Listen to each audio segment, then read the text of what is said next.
Okay, I am ready. Let it burn. I'm ready. Good evening. I'm Jerry McIntosh, and this is Our Voices, the People's Media. Tonight, we're going to talk a lot about a lot of things that's going on uh, in our world and politics and some of the other things that's going on, like the 70-some lynching that has taken place since 2000. We're going to address that and other hot topics. First, we'll go to our host, Mr. Derek Scott. Can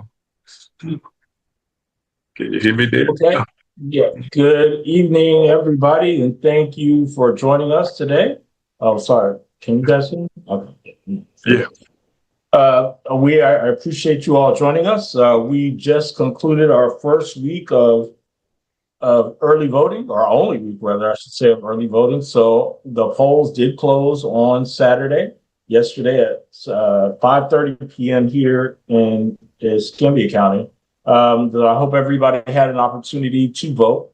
But if you have not, which I know you have not, because we're looking at turnout, and turnout says that many of you have not yet voted. So the next opportunity, the next and last opportunity you have to vote in the August election is this coming Tuesday, August the 18th. And so the polls will be open until 7 p.m. So please make sure that you get an opportunity to have your voice be heard and cast your ballot. I do see that our guest is with us today. So one of our guests is with us, rather. So I'm going to ask Jill if you would take the opportunity to introduce our guest for tonight. Before you do that, Jill, let me introduce you, Jill. Jill Daggs is one of our hosts, Mr. Vernon Watson, who is WBQP TV, where it is you're watching this show on Roku, Fire Stick, and YouTube, and of course, all our Facebook pages. Sorry about that. Go ahead, Jill. I'm not able to see Earl. Is he on? I see Yeah. logged in, but I don't I'm not see. sure if he's on Is he yet. on video or audio? Do you know? I'm not sure. So should we just do our regular stuff until we find out, Derek? Okay. Well, I mean, I can. You said you tell me what you want us to do. Yeah. So go ahead. Let's do our regular stuff. Start with you, Jill. Okay. Well, Derek kind of already told you about Escambia County, so we're just going to say in Okaloosa County. You also had the opportunity to go and early vote, and we would have hoped that a lot more people would have taken advantage of the opportunity where you don't have to try to figure out your polling location and you could just go to the 5 places that were open 10 until 6. That ended on Saturday. So I had a couple of people that I know that were like, oh, I'm going to go on Monday. No, you're not, because early voting is over. And the next time you can vote, and that you should vote, and I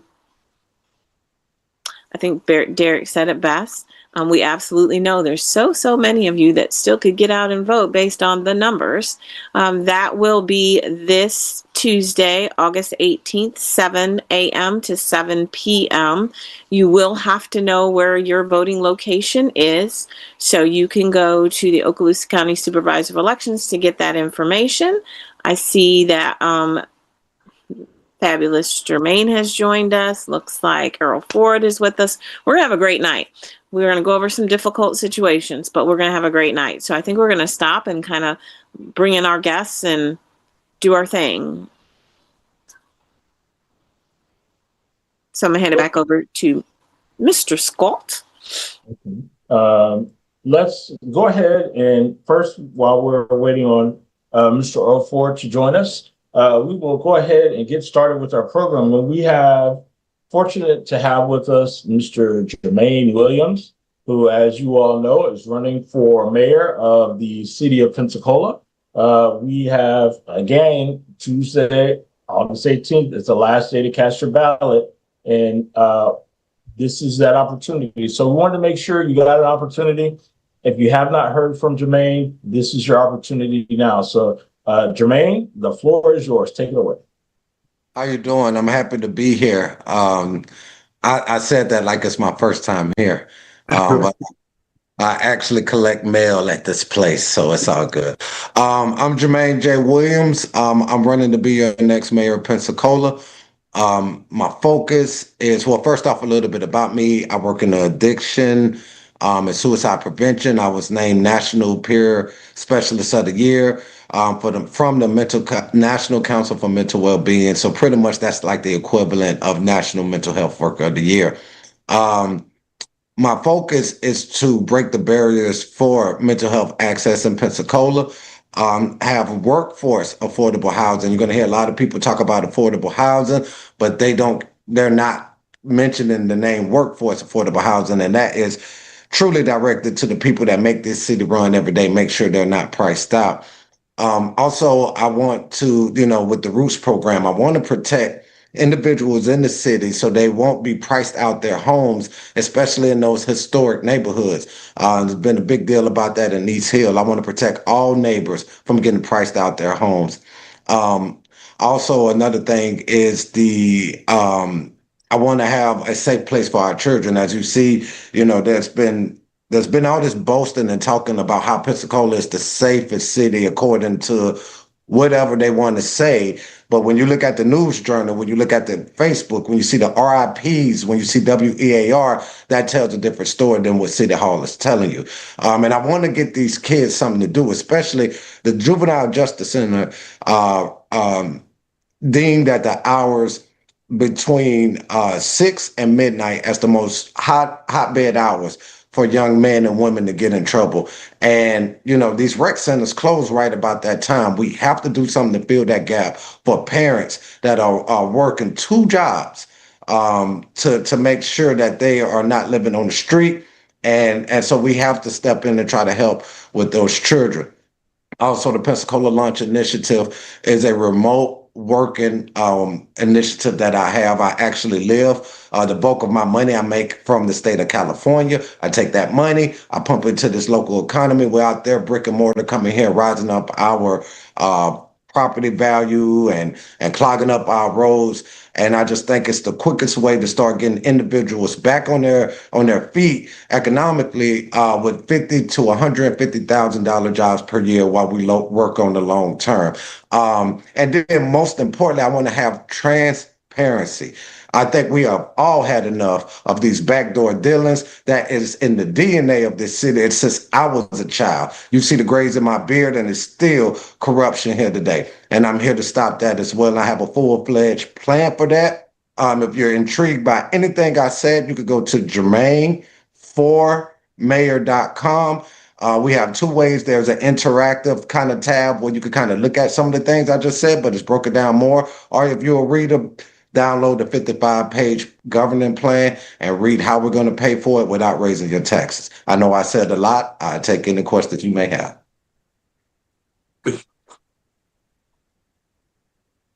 So I guess I'll go first. For those who, it's today is Sunday, right? So for those who may not have the opportunity to download the 55 pages and read them in time to go and vote on Tuesday, right?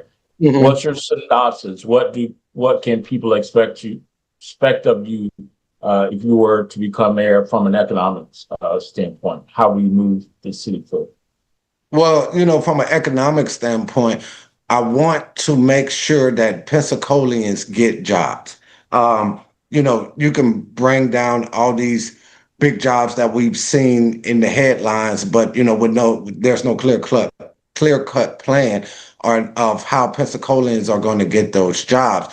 So, with that remote work from home initiative, what we have done, we have already started talking to tech companies out of Nashville that doesn't want to go the Silicon Valley route. And these are tech companies that are making a lot of money, and they want to come to a city like ours and start to, breed their testing grounds with a promise of hiring Pensacola first.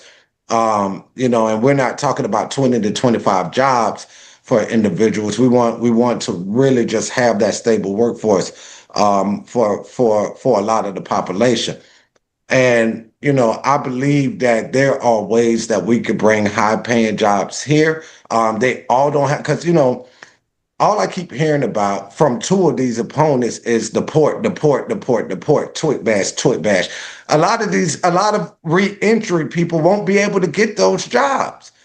You know how much you got to go through to get a TWIC badge if you got something on your background?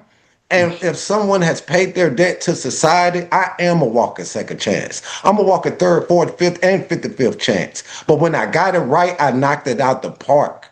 And I'm this close to becoming your next mayor because somebody invested in me. Not one person, because I had a praying grandmother. I have one of the best families in Pensacola. I got people surrounding me that love me. But it was somebody that was outside the panhandle that said, I'm going to be responsible with my mental health dollars, pour it into you. And then I brought what they put into me back to Pensacola because Pensacola wouldn't pour it into me. I'm bringing the heart back to City Hall and bringing that kind of love that I got from an entity that have state dollars and went out and found the grant dollars to put back into their citizens to better just the overall situation. And that's what I want to do here. And that's including the economic. There's always a way. There's always a way, because I tell you this, you can think about the port all you want. That's all we've been hearing.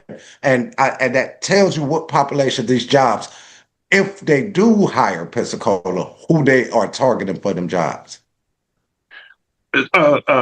Jermaine, on the hiring side of it, as mayor, what would you do to make sure those individuals you're talking about that has some kind of record or something that may hinder them from getting jobs elsewhere, how would you do that? And will it be legal to make sure that people with a felony or something like that get hired?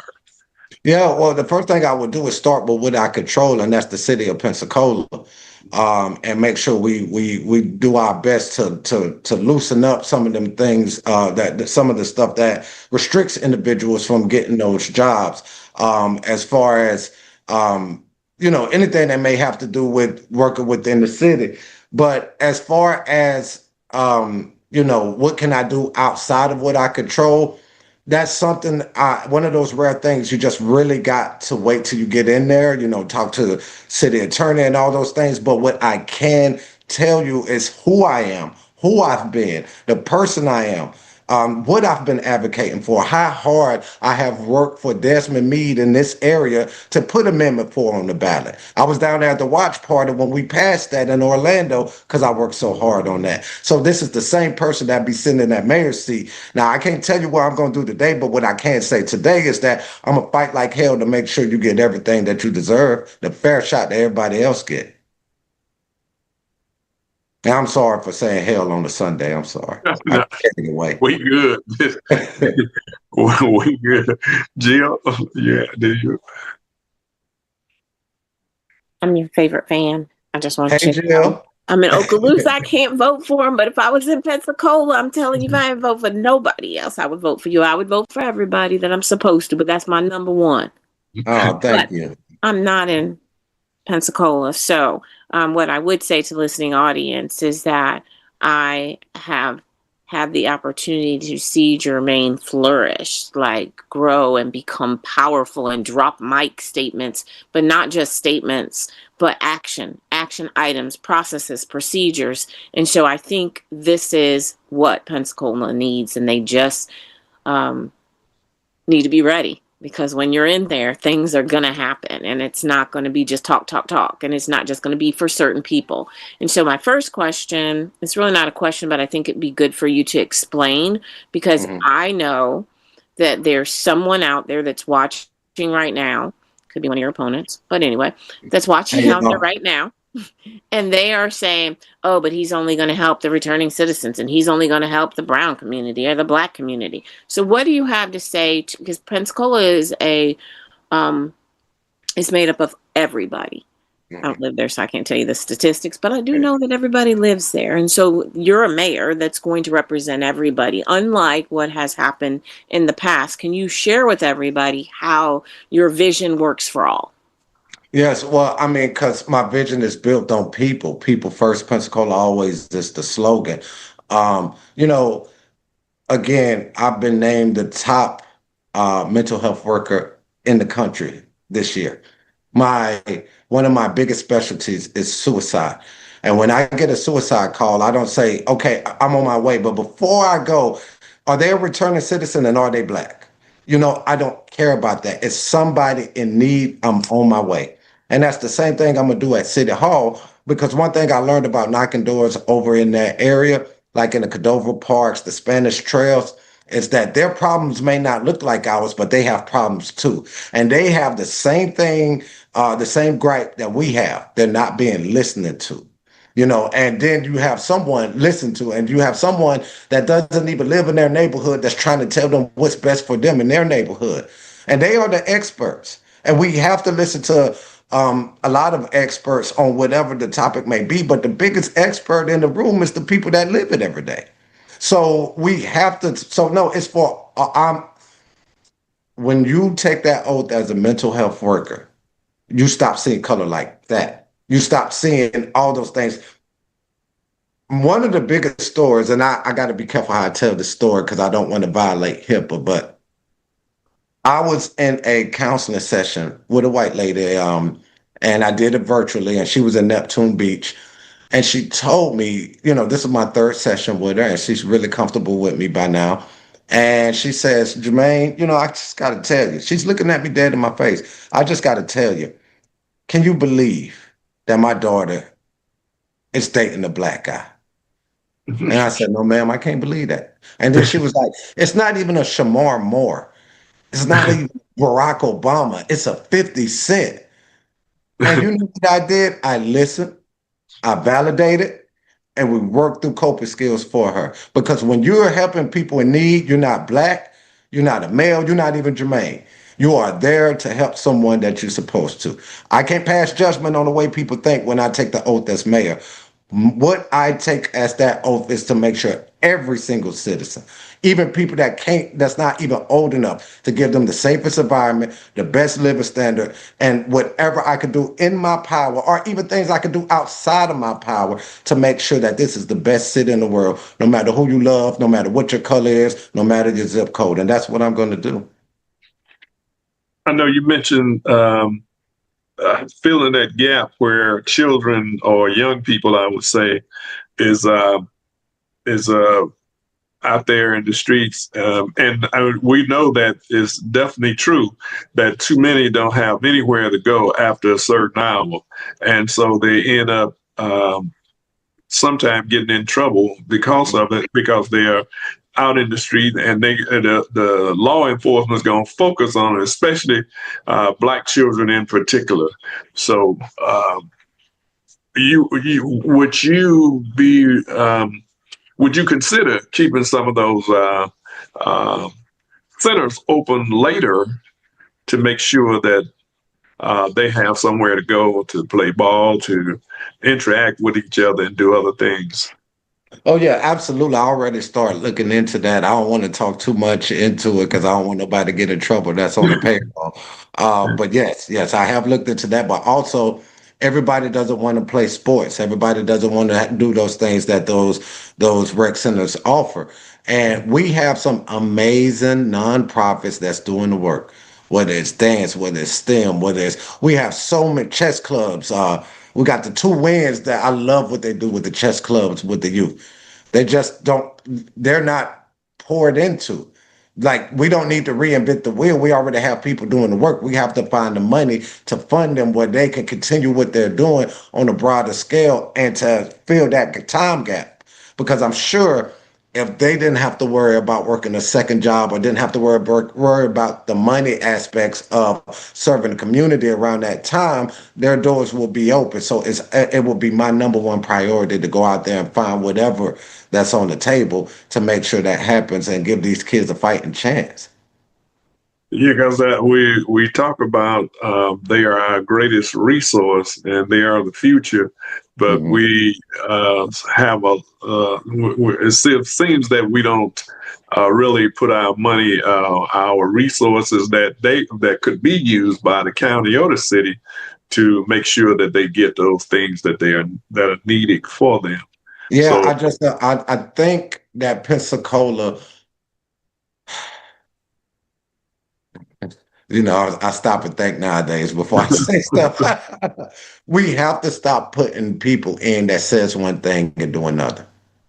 You know, we really have to stop doing that. And again, I was at the I don't even know what to call it, Responsible League Women Voters Republican Forum, which they, you know, it was really nice. I had a good time. Um, but they asked about something like that, about what you were saying about, I can't remember the exact question. And I didn't blink, I didn't flinch, and I wasn't nobody other than Jermaine. And I remind them that corruption is in the DNA of the city. And most people out there, let's not forget let's not forget Willie Jr. and W.D. Childers. Like that is going on today. We have to have a responsibility of selecting and electing moral leaders that won't be corrupted by money. That's not born and like a Manchurian candidate to be bred for politics to take advantage of the system. We need to show we just need to send a strong message on Tuesday that the candidates that you put in front of us, no matter how much money you pump into them, those are not who we want. And it should start with me when you vote for me on Tuesday. Back to you, Derek.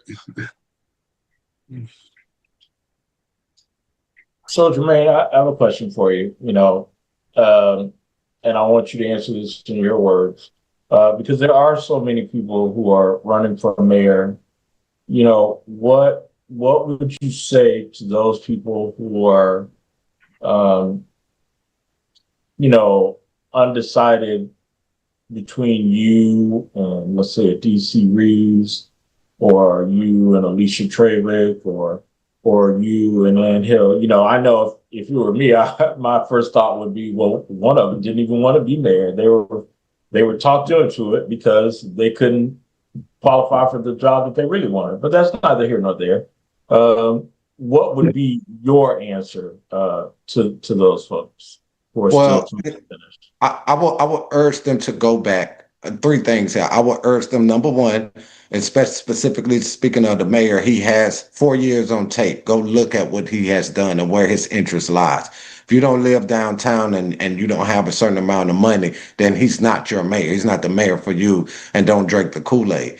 I would tell people, take a look at who's talking on talking points and who presented the plan. And not just lip service. Like if I threw everything at you like I did at the top of this broadcast or when I was introduced, and then you want to go back and really dive into it, you could go to my website at any given time. Most people have all this stuff of what they're going to do. They have not spoken one time on how they're going to do it. And I am the only candidate that has had the plan. And then furthermore, take each candidate and go back 20 years and see what that candidate has done in the community, or if they even was living here. And in my mind, it's only two outside of the mayor that comes to that. And then when you look at me and that person, then you will see why you should vote for me. Thank you. Appreciate it. Jill, do you have any follow-up or closing? Jermaine.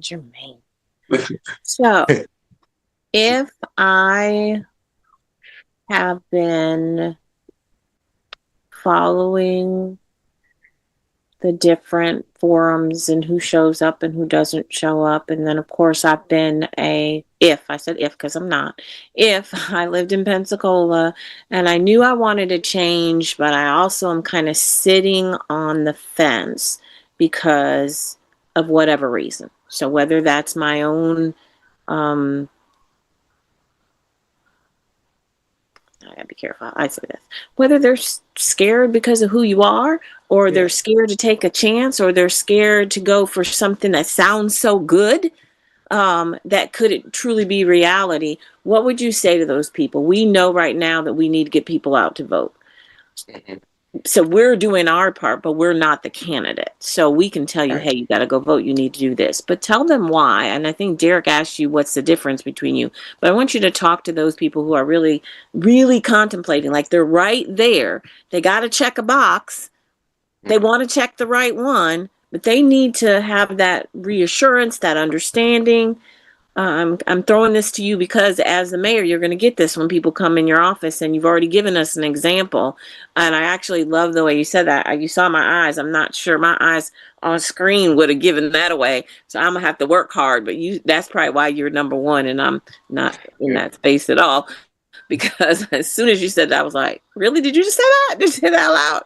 But again, I don't want to throw you off of the question, because I do know that there's some people out there that really, really want to vote for you or want to change and know they need a change and need to that reassurance, that understanding, whatever you can give them. Okay, well, I will say this, and I might get in trouble for this later on, but why not? Let's just say it. Look at Derek's face. No, I want to say this. I was the last candidate, the last true candidate that's really trying to win this race to get into the race. You get what I mean? So I came in last for a reason, because I looked at the field. I didn't initially just want to run for mayor. I wanted to cast my vote for somebody who I truly thought was not just going to get the problem solved for me, but for everyone, to get the city back to at least feeling like I have a voice here. Now, it's been a while since we felt like that. And I would say I didn't really see it on the ballot. So I was forced into running because, listen, I'm one of you all. There has been so many initiatives that I fought for. Let's just take the redevelopment of Baptist Hospital. People can look and say, well, that is a Black issue. You'll be totally wrong, because I live on E and Lee. And if you go to those Baptist demolition meetings, they are dominated by non-Blacks that's in that meeting. That is a mixed neighborhood, and everyone is concerned what's coming. And we all got together to fight DC Reeves on the redevelopment with the Bayou District. After we won at the city council and they pulled it from the item, now they're bringing back out the RFP, and guess who's back on that list? The Bayou District. So they're going to do what they want to do, no matter if you're civically engaged, no matter what you do. You could do everything right in this city to get your voice heard as a citizen, to voice your concerns, and even go over the line that you should go. Nobody should have to fight that hard to be heard about their own neighborhood.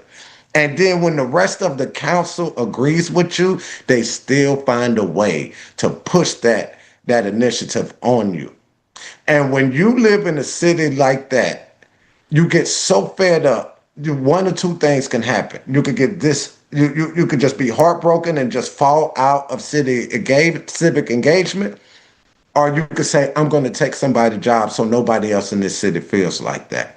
So to answer your question in the short form is that I am one of the people that have been fighting and organizing for the last 14 years and have not seen nothing go my way except last year, two things, and they both have been swiped away in 2 weeks after I've organized on it for over a year. So I am the person that not only will fight for you to make sure those things that go that way, but don't go that way. And then when they do, and then you're like, what to do next? I'm gonna run for mayor and take that job and make sure that your voice is heard. And I don't see that with any candidate on the ballot. There's one strong candidate on the ballot, and the only thing he wants to do is dictate to you how this city is gonna go. You see where the money is going. And if you don't live downtown, well, you might be out of luck. You might be out of luck. That's what they're pumping all the money into. And everyone else has been soft on their stance. Some has gotten a little stronger in the last couple of weeks because we're coming down to it. I never waver. I've never wavered. I've been the same person and spoken the same words. The language might be different now because you have to see me button up, but I have been the same person with the same approach consistently for the last 14 years. Nothing about me has changed. So I am consistent, because one thing about, somebody asked me after one of the forums, they was like, your life is different now. You're a politician. And I had to correct them. I said, I am not a politician. They said, well, aren't you running for mayor? I said, yes, ma'am, I am. And then she said, well, you're a politician. I said, no, A leader leads with his heart. A politician leads with their pockets. I don't lead with my pockets. And that's why you should vote for me. That's what makes me different than everybody else. Because I'm not saying they lead with their pockets, but we don't know what the future holds. But I can tell you what the future holds for me. So I'm sorry. I hope I answered that question. I get so passionate about it, man, because you got to understand. And Mr. McIntosh knows, and Derek, you know, and Jill, I know you got secondhand information on this. This is a hard city to live in. I'm getting emotional. This is a hard city to live in. And when you know you're this close to changing lives for everybody, everybody, I need everybody to go vote, because in 4 years, you're going to kick yourself in the butt if you do not take this opportunity for me. Because it's not for me, it's for us. It's for us. I don't need an outside dime. They pay the city, the taxpayers pay the mayor handsomely to run this city. I don't need another dime. But that's not everybody's thinking. That's not everybody. We see it every day. I absolutely love this city and the people in it. And it's so frustrating. I don't think people understand how bad I want this job. I work 2 full-time jobs, one in addiction and one in suicide ideation or suicide prevention. I have a 16-year-old son that lives with me, goes to Washington, go Wildcats. I have an upstart of another mental health firm. I have a pro bono firm. And I'm campaigning hard for the last 8 months, nonstop. Now, all that stuff sounds like a lot, but before you add that up, let me tell you more about this campaign. I'm underfunded. I'm undermanned.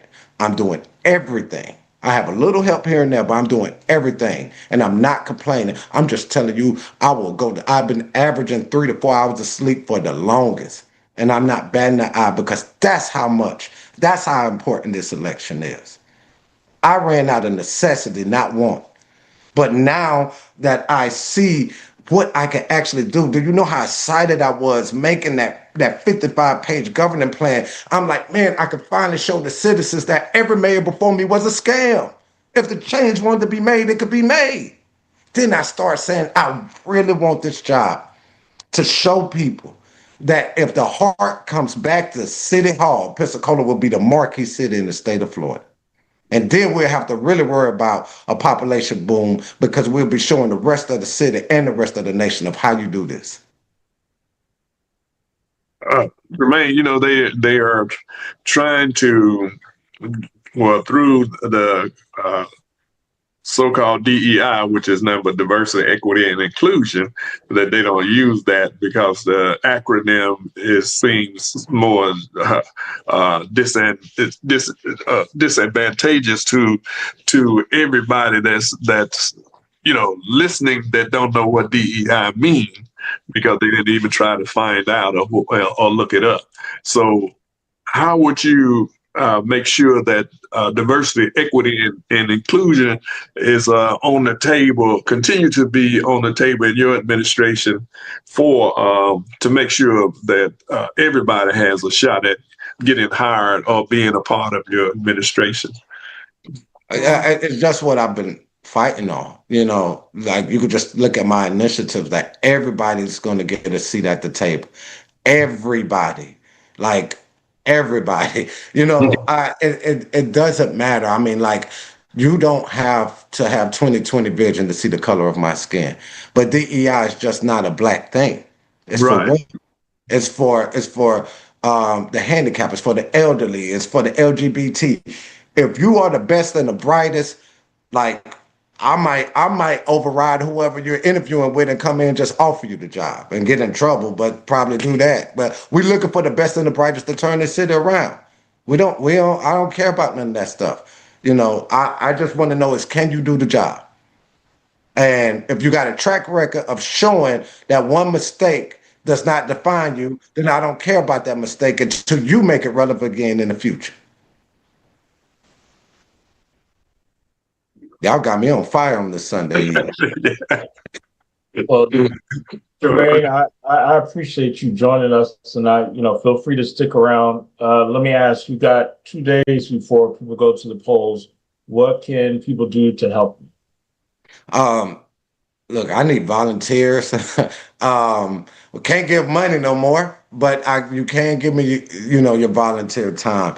But more importantly, if you cannot, or if you don't want to volunteer, if you want to do some simple task, when you go vote, go make sure that every seat in your car is filled up. Take the max amount. If you got an SUV, pack it out. If you got just a regular sedan, make sure y'all 5 deep, as we used to call it back in the day, and go vote. Make sure everybody goes vote and spread the word. Let me tell you something. They word. I got a call before I even came on here. People trying to give me information about this election and some intel. I don't trust nothing in this city. You know, there's no shaking me. There's no shaking me. I don't keep that away from me. I am Jermaine J. Williams. I'm running to be mayor, and there's no obstacle that not only that's going to keep me from the mayor's seat, but serving this city at the top as the top class that I can. So well, I want to say to everybody right now, just make sure you have a plan to vote. Make sure you call everybody you know. Get them children out. If they're going to sit in your house and eat them snacks and drink them drinks, tell them boys to get in the car and come on to vote. And let's do it. We having a fish fry at Move for Change Saturday from 10 to 3. If you can make it through, you can talk to some people, maybe try to recruit some of those to work on the campaign with you. Well, I tell you what, either Saturday I'll be either in the middle of a runoff, mayor-elect, or just looking for the next thing. Because it'll be decided by then. Yeah. So, well, thank you, Jermaine. Feel free to stick around. I appreciate you. It's a busy night. I got to go, but thank y'all so much. Right. Oh, also really quick, watch party, election night. Doors open at 6. We're at the Bunny Club on Belmont, the Villas. Out of one of three things gonna happen. I'm gonna be mayor-elect. I'm forcing a runoff, or I get my life back. Either way, it's a party. So come party with us.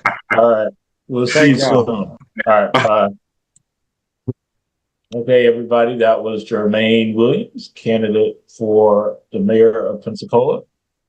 Certainly, if it's not abundantly clear, if I haven't said it, and continue to say it, if I were in the city limits of Pensacola, I would be casting my vote to do so.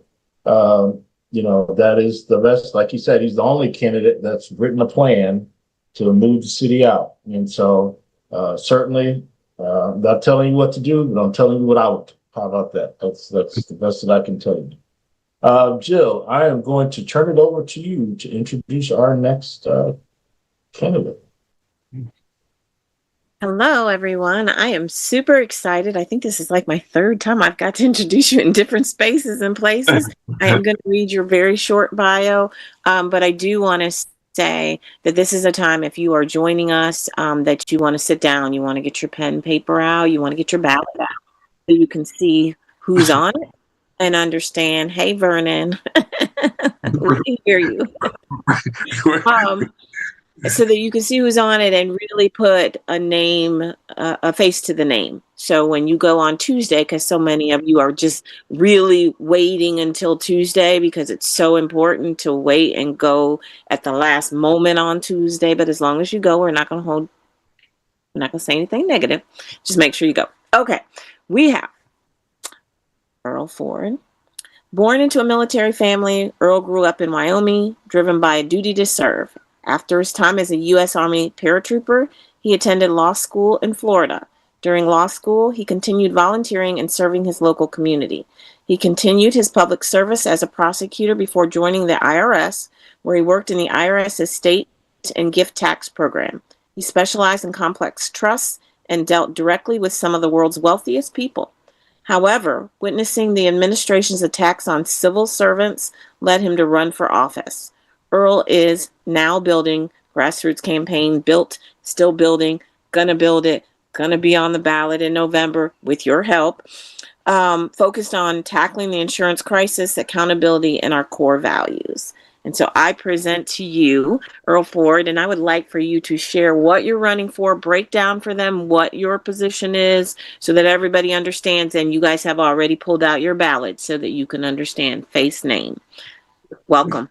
Yeah, so first of all, thank you guys for having me. It's great to see so many familiar faces, people who I feel are my friends, and it's like I said, just seeing your face puts a smile on mine. That being said, I'm running for what is the chief financial officer, and I kind of say it's the greatest job in Florida. And when I talk about the CFO position, a lot of times people are like, "What does that mean?" And it's a consequence of us having an ineffective CFO for so long. But to kind of break it down for the everyday person, and this is not their fault, it's just because, again, the CFO is just doing what he does. The CFO is, first and foremost, we're living in an insurance crisis, right? And Florida has some of the worst insurance rates in the country. It's made the state almost completely unaffordable for people who've lived their entire lives here. Well, the CFO is the one person in the entire state that has direct oversight of the entire insurance industry. So if you want to address the insurance crisis, you need a CFO willing to use his delegated power from the legislature to crack down on insurance companies and level the playing field. And finally, put Floridians first, and that is addressing the insurance crisis, trying to do whatever we can. There's numerous ways we could address the targeting rates, and we could get in the weeds of that later. But also, the other aspects of what the CFO does is they have oversight of how the state spends their money, and also, auditing the state. So, we hear about Alligator Alcatraz, you hear about the voucher scandal, the Hope scandal, the migrant flight scandals. These are all, scandals which took your taxpayer money and were used for political purposes. And these were incidents in which the CFO could have played an important role in intervening and stop that money going there. And that's the only scandals we know about, right? There's a lot of scandals that we may not even know about right now. And that's where you need the CFO to use this audit ability. And as you mentioned, I'm an IRS person, so I like a good audit. But it's somebody who has someone needs to have the skill set to dive into these financials and see where money's going.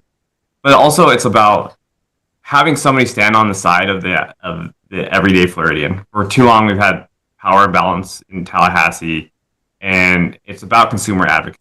And it's about standing on the side of the consumers, because the reality is most people can't afford attorneys. If you want to take the insurance companies, you need attorneys. They passed tort reform, which made it much more difficult to sue the insurance companies. And if you do, you'll never be made whole. It's very unlikely you'll be made whole. And so because of that, the state needs to step in and be the referee, but also be the advocate. So give the everyday person tools to navigate this very complex process. Insurance is no fun. There's a reason I didn't go into insurance law, because it is that burdensome. But the everyday person, the layperson, doesn't understand what's going on. So what I want to advocate for is a policyholder bill of rights, and that really lays out in layman's terms what you're entitled to, what the insurance companies are entitled to. But this is also making sure the state's much more proactive in how we help people address their claims. So when you file a claim, the state's on notice. The state will help you through that process. And the other aspects that I really want to push through is also transparency. Right now, people just don't have any trust in their government, and the only way you start rebuilding that trust is through that transparency. And giving, again, everyday Floridians unprecedented access to how and why we spend our money, I think starts building that trust process, and that's what I want to do as CFO. You talked about insurance at how ridiculous it is. As a matter of fact, I was talking to someone today. They said they paid their house off, but they dropped the insurance because they had to make some choices whether they were going to be able to eat or continue with the insurance. But the insurance is so high, it's costing them something like almost $400 a month for homeowners insurance, and their insurance, like mine, is almost $5,000 a year, which is ridiculous when you think about it. So what kind of effect would you have on that as far as legislation is concerned, or your job as a CFO? Yeah, so CFO, I mean, Florida is Florida. So the weird thing about Florida is that legislative roles, I wouldn't say legislative, but that role is kind of bifurcated between the CFO and the Office of Insurance Regulation. So from the top level down, it'd be the CFO sits on the Financial Services Commission alongside the governor, alongside the Attorney General, and you appoint the insurance commissioner. Right now, we've had an insurance commissioner that's very opaque. He doesn't want to reveal how or why the insurance companies, adjust their rates. He's the one that approves or disapproves the rate increases. And for the last, for the last few cycles, we've had an insurance commissioner that clearly just rubber stamps anything that insurance companies want to do. So from the easiest thing we could do from the get-go is appoint an insurance commissioner that's going to be consumer friendly, that's going to agree to do public hearings and be transparent in how we state the rate, how we set the rates. What you do from that other aspect is now you start enforcement. So the Office of Insurance Regulation is kind of like the legislative. They set, how the insurance companies operate, where the Department of Financial Services, which the CFO oversees, is the enforcement arm. So that's where you start hitting them with the legislative duties that the legislature has delegated to the CFO. And so that's, whether they are not being transparent with how the adjusters handle claims, how the insurance companies are setting the rates, how they're not giving consumers an opportunity to respond. So it's through that enforcement process that we'll start, getting more insight into how the insurance companies set the rates. One of the other things we're seeing is because we don't have really any sort of data aggregation. We're not, there's not any sort of compliance procedure set in place. The state has no oversight into what the hell is going on and when they set these rates. And this is where you start talking about like boring government again, but you need boring government to be effective government. And when we start collecting data and we start making them document their compliance, we're going to start seeing where those pain points are. You hear all this talk about AI using this technology. Well, when you have so many claims, we can start zeroing in on what's causing these pain points. Is it like insurance company A? Is it insurance company B? Is it certain contractors? Is it labor? Is it the type of labor? Is it the areas? Or is it a policy holder? So there's all this stuff we can start diving into. Another thing that I kind of mentioned is they talked about tort reform, which makes it very hard for consumers to sue. And that was supposed to lower people's insurance. And in the time that's passed, that hasn't lowered anybody's insurance. One of the bottlenecks that we're also seeing is mediation. And so a lot of times, historically, and as a lawyer, alternative dispute resolution, you want to go through mediation because it's cheaper than trial. The problem with mediation is, again, it's very opaque. We don't know what's going on. We don't know why they're settling. And in fact, it almost incentivizes the insurance companies to drag out claims because it's more painful for people to, you don't want to go a year without, paying your bills or, these repairs, and you get desperate, and they're willing to settle claims for lower, and also the insurance companies are profiting off the interest rates.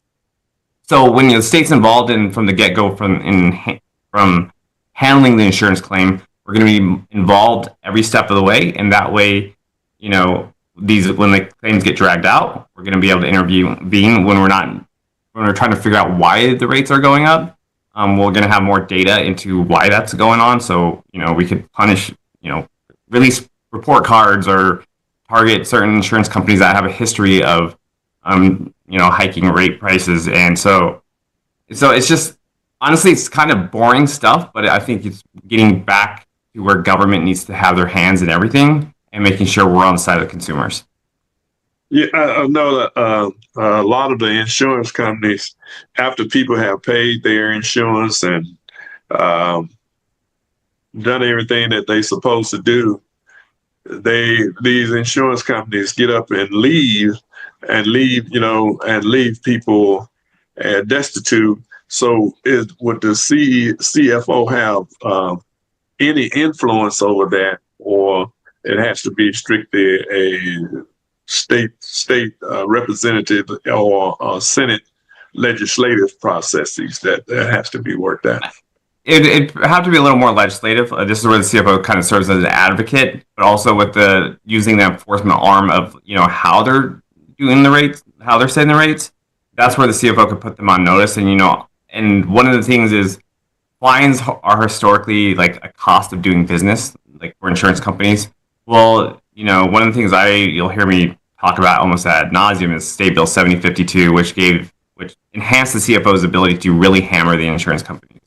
And that is something the CFO could do to really start, putting some pain on the insurance companies so it's no longer profitable for them to drag this stuff out. One of the other things that I would like to work with the state legislature on, as you mentioned, was how, we call it regulatory, fee affiliate shifting, where a lot of these insurance companies will move money outside the state and they'll say, hey, I'm taking a loss. Hey, we can't afford to be here anymore. Meanwhile, the shareholders are profiting outside the state. Florida is one of the few states that doesn't regulate that. That's an area where the CFO could really ramp up regulation to make sure the money stays in state. So that way, when there's issues going on, we have solvent insurance companies to go after to make sure there's assets here to make sure those the policyholders are made whole. And so I think it's kind of it's going to be a little bit of a team effort. I mean, this, as I mentioned, the CFO is the enforcement arm, but again, you're going to have to work with the legislature. But there has been historically a lot of legislative support, bipartisan support that enhance the CFO's ability to do this. It's just you haven't had a CFO willing to do it. Fair deal. Thank you. So I guess my question would become, right now, voters, and I'm glad, thank you for doing this tonight. So I know one of the, in many of the conversations that people reach out to us, your race is always the one, and like, well, which one? I don't know who either one of the people are, right? So in this, can you share with people why I think your background in auditing, and your background working with the IRS, along with your legal education, lends itself for this role, and how you're, I guess, the most prepared or best equipped to serve in the capacity of CFO. Yeah, so I think one of the things I'm most proud of is just my public service in general. When I think about my military experience, it's just the military drives in those values, and I've carried those values with me throughout my life. When I went to work for the state attorney's office, that was the first time I held people accountable. You have victims, and they're relying on you to not, they may never be made whole again, but for that justice. And then my job at the IRS, again, people hear like IRS, and they don't get the warm and fuzzies when they hear that, but I think a lot of people understand it's about accountability, right? The IRS has to enforce the law. And when you're asking somebody to oversee, close to $120 billion budget, you want somebody not only with financial experience, but also legal experience. And somebody who could read, read case law, read, the statutes, and make a judgment call and understand what that means and not have to rely on outside sources. But also, I think the other thing about the IRS that's unique is the program I worked in, it wasn't the 1 percenters, it was the 0.1 percenters. So I stood opposite of very, powerful people who are not used to being told no, right? And I'm standing opposite of very powerful attorneys. And I, had the United States government behind me, and I stood my ground. And I think coming from this background of public service, where the reason I'm here is because I want to fight for the future of Florida. But also, I don't have these political connections. I don't have this donor base that is expecting me to do something when I get to Tallahassee.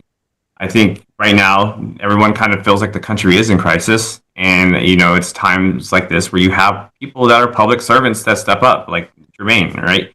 People who are volunteers, social workers, firefighters, cops, veterans, union workers, teachers. These type of people are stepping up in these times of crisis. And I think because they live in everyday reality, right? When I worked at the IRS, I drive home and you see veterans, living under, a bridge, or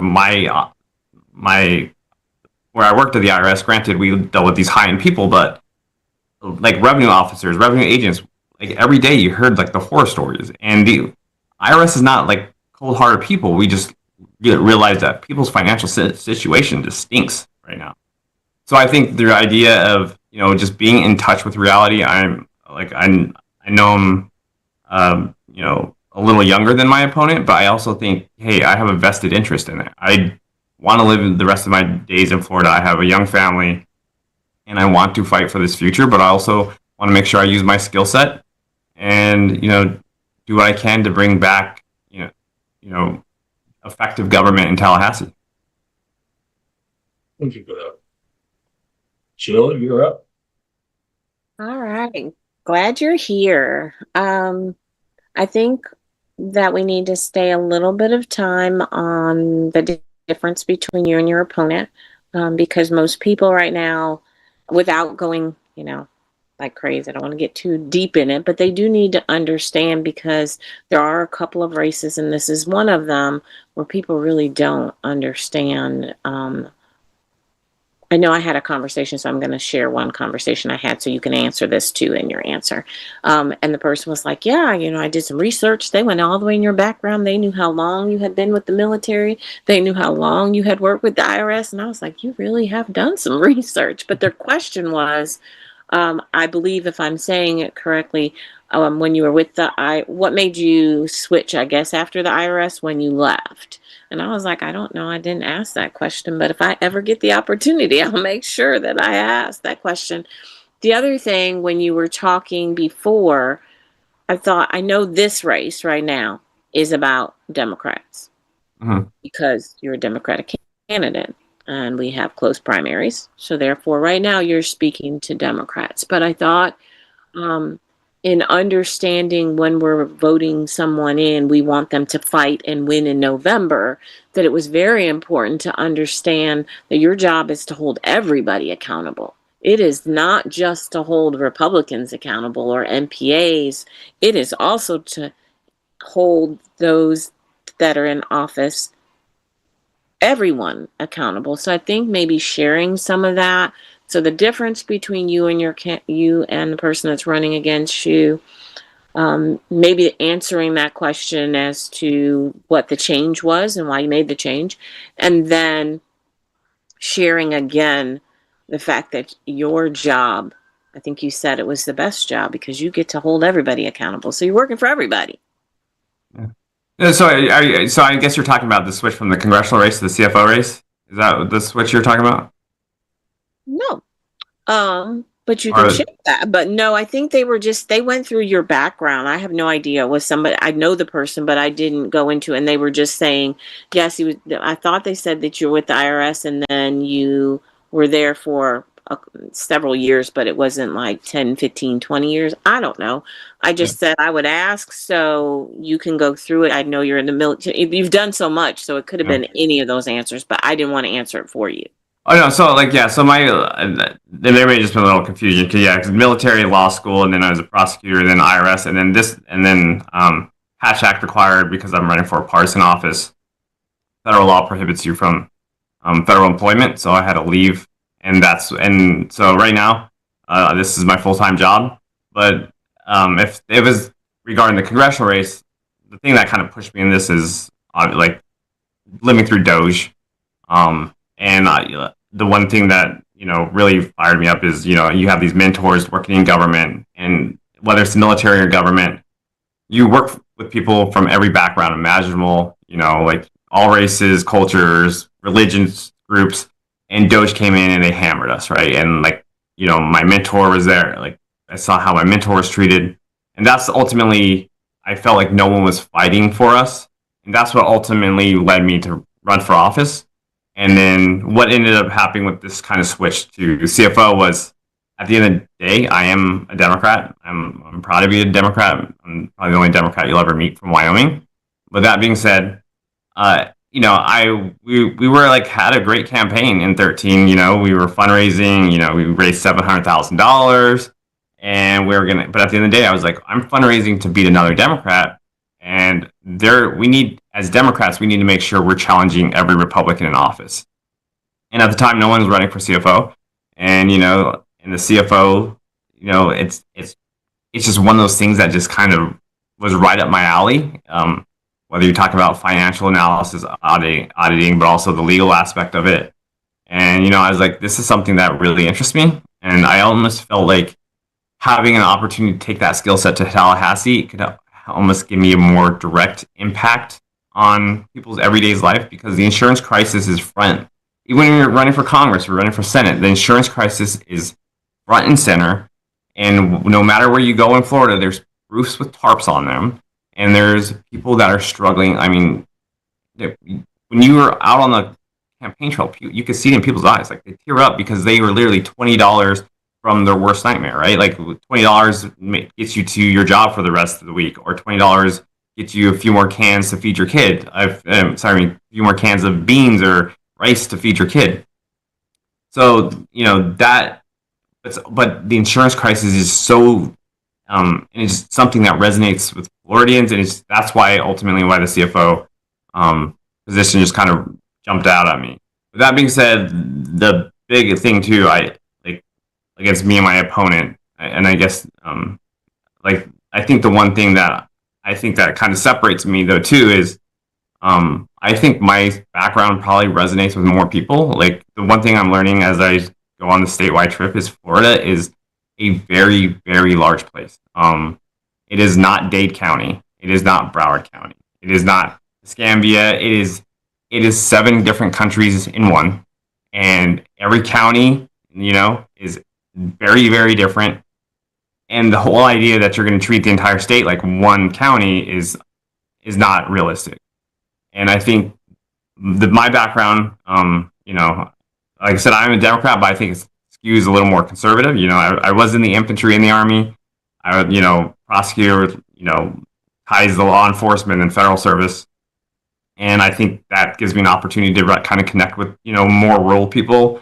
And also, I'm from a very rural state, so I'm used to, driving and losing cell phone signal. I'm used to, I'm used to those long drives, but also, so I'm hoping to use that to kind of connect with people, and I felt like I have, and that's what I hope to bring to this campaign, and I think that's where I also, that's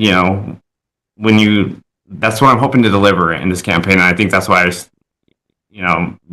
might be a little more different than my opponent, because at the end of the day, elected officials too, you want it to be a meritocracy. You don't want people just to walk into this thing like, hey, you want people who've done hard things. And I'm proud of my career. I've done hard things, and I've always done it in service of my country and my, hopefully my state. And it's just, it's about doing good in the world. You get in government because you want to uplift and give people opportunity. You don't get in government to punch down. So that's what I want to do. Thank you so much. Vernon, does Vernon have a question? He's quiet. I can't imagine. I don't think Vernon's there. Okay. Back to Derek. You have a question, Derek? Yeah, no, I was going to say we've got 2 days, right? Today's today is really the only day that you have to reach people. I think the good thing about this show is that we go all the way over to Panama City, so you're getting a breadth of folks. You see us on Zoom, but we're also televised. The show is on TV. So for folks who are in this area, who are like they're right there on the line, I guess, and they're trying to make the determination of which one. Is it Earl who's with us, or Annette who nobody knows? What do they say? What's your pitch to them to get them across the finish line, to vote to select your name on Tuesday? Yeah, so I mean, first and foremost, I would say I'm very proud of my qualifications. I did, law school and like the IRS. If you're asking for somebody with a legal financial background, I think that sticks out. But I think most importantly, it's not only what you do, it's how you do it. And what I hope to be is this new generation of Democrat. Right? Like you see a lot of young people stepping up, And I think the Democratic Party needs a change. You need fresh blood, but also need somebody that is representative of the values that we want to, show our kids. And why, you don't want people with, showing up and covering your kids' eyes because how they're operating on TV.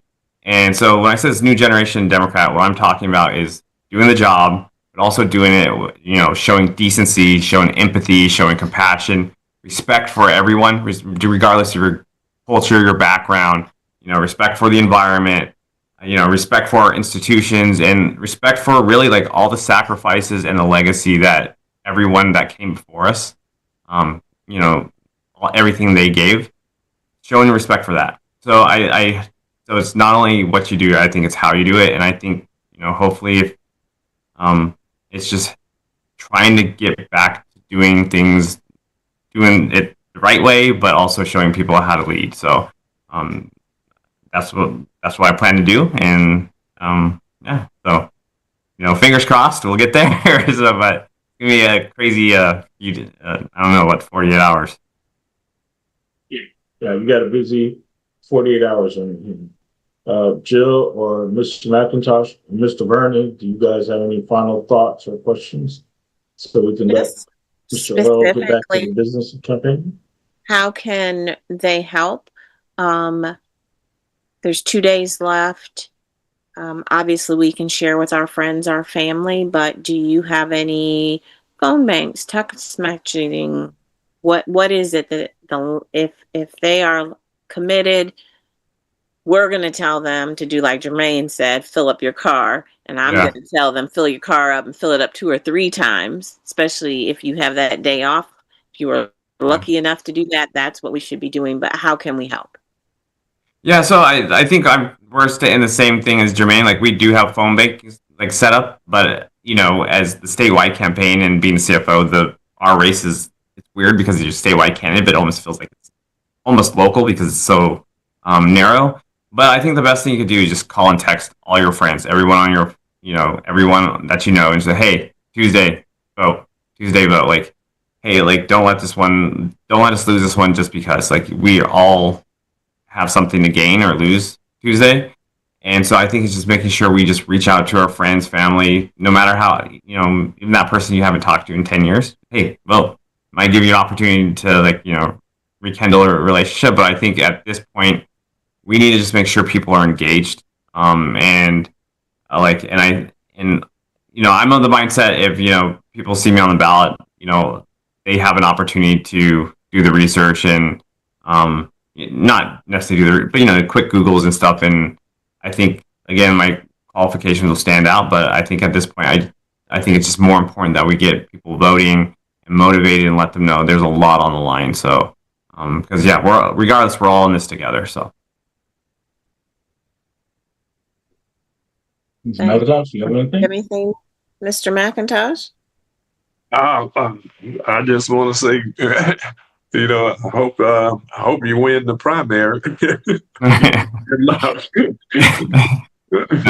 Well, me too. And it's just, it's been a wild ride, and but I hope it again continues because Florida's a great state, and having the opportunity to go to just to travel so far, and we still have a lot of places we need to go. And I think last time I talked to Jill, or maybe Derek, sorry, the days are starting to bleed together because we've just been but being up in the panhandles critical to us, and I can't even talking to past people who ran. It's really the panhandle. So I know how important it is up there, and also, but it's not only just to get votes; it's to meet people, it's to shake their hands, it's to look into their eyes and listen to their story, and learn about how to govern better. And so, so like I said, crazy 48 hours. Hopefully, we're there at the end. But if that, and we'll just see how I guess the chips fall, and but either way, I have a smile on my face. You meet incredible people, so I'm happy either way. Well, that's a good perspective to have, but we're rooting for you. you certainly have all of our votes. Well, you have, I already voted for you. They And I've voted. told everybody I know to make sure that they check Earl Ford. Every time I get a call, I'm like, let's go through it one by one. Make sure you got it. So, you know, we rock with you. Best of luck. Please, once you make it through the 18th, come visit in the Panhandle, so folks, so you can get to know the stories up here and get to know some of the voters as well. And good No, luck. no, 100%. No, and again, thank you guys. You guys have been rock stars. And yeah, anytime I get to hang out with you guys, yeah, it's a smile on my face. So, Ready. All right. Thanks, I think sir. that's Thank Take you care. so much. Tell your family thank you for Yep. allowing you to take this time away from them, and we're gonna do everything we can. We'll no, see you on Tuesday with the win. yeah, yeah. I'm looking forward to like just breathing that. Yeah. So, but all right, thank you guys. All right. Take care. All right, have a great night. Thank you so much. That was Earl Ford, candidate for the Florida CFO. You have, for those who have not yet had an opportunity to vote on Tuesday, the 18th, please make sure you go and cast your ballot for him. We will go back to our regularly scheduled things. And Mr. McIntosh, do you have anything that we need to know? Yeah, we have fish fries. Want to make sure that y'all, if y'all not too busy to come Saturday to the fish fry and you know, enjoy. We're giving back to the community as the community has given to us.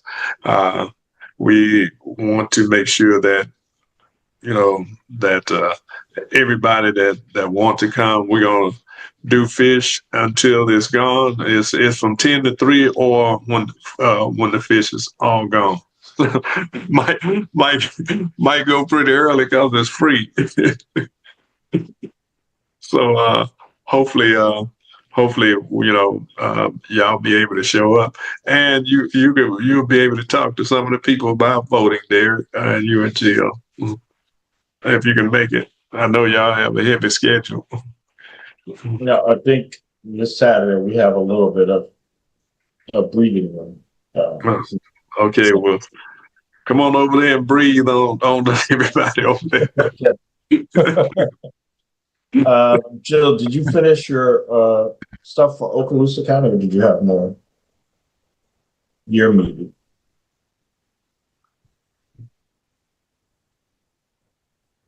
Okay, I'll come back to Jill.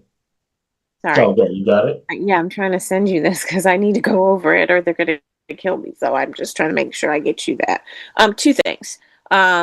We have many of you, and I talked to Vernon when we do Inside Okaloosa with Senior Airman Fortson. Many of you may recall he is the airman that was shot and killed, but opening his door. And the officer that shot and killed him asked for it to be thrown out. And the judge is contemplating over all of the facts and information that were shared in August 3rd, 4th, 5th, and 6th when the family had to come and go through all of that. Not the hearing, just whether to throw it out or not. And so that will be in September. The hearing is also scheduled for September, but they have to rule on this first if it proceeds, which, of course, many of us hope that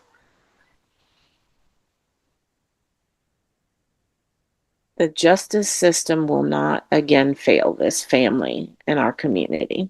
Then there would be jury duty and then the hearing. The second thing that I want to go over is I received this. The NAACP had an initiative that they put together, and they are doing a dedication ceremony for Augustus Gus Tart at the Air Force Airmen Museum on Saturday as well at 1 p.m. The prelude music will be 12:30 to 1. The welcome is at 1. And then they will do the historical presentation. Okaloosa County Commissioners will come, and the mayor, town of Shalimar, will be there. And it is an wonderful opportunity to come and learn the history. They are doing a dedication ceremony, and anybody that is available is encouraged to attend.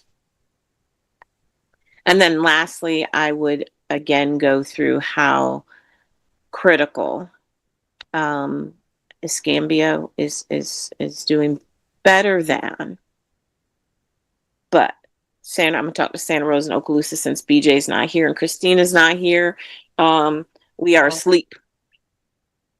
That's the best I can tell you. Absolutely asleep. And so we know that there are issues, concerns, whether you're talking about your local politics, or if you're talking about your insurance prices.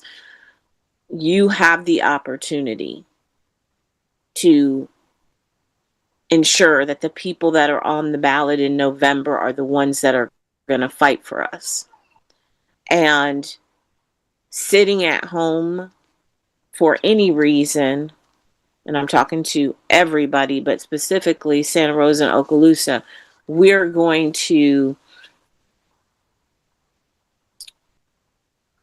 I'm not going to assume, so I'm going to find a different word. We're going to think that those of you that didn't take advantage of the easiest ways to vote, early voting, being number one, and vote by mail, that you strongly just want to show up on Tuesday and cast your vote from 7 a.m. to 7 p.m. The difference is you have to know your polling location. And if you changed your address recently and you go to the wrong one, you have to be prepared to go to the correct one, whichever one is down on your voter registration. But I will say this. The numbers for Santa Rosa and Okaloosa are horrific. When you think about how many times so many of us are at the city council meetings, at the commissioner meetings, at the school board meetings, and we're speaking up and speaking out, yet the one time that you actually can make the change and engage, we're sitting at home. And I'm going to talk right now to Democrats. There's 24,000 of you in Okaloosa County. Less than 4,000 have voted. So 20,000 people can take the opportunity on Tuesday and crash the polls. That's what you need to do. We know that it's a primary election, and it is unfortunately a time where people don't always go out. But this time,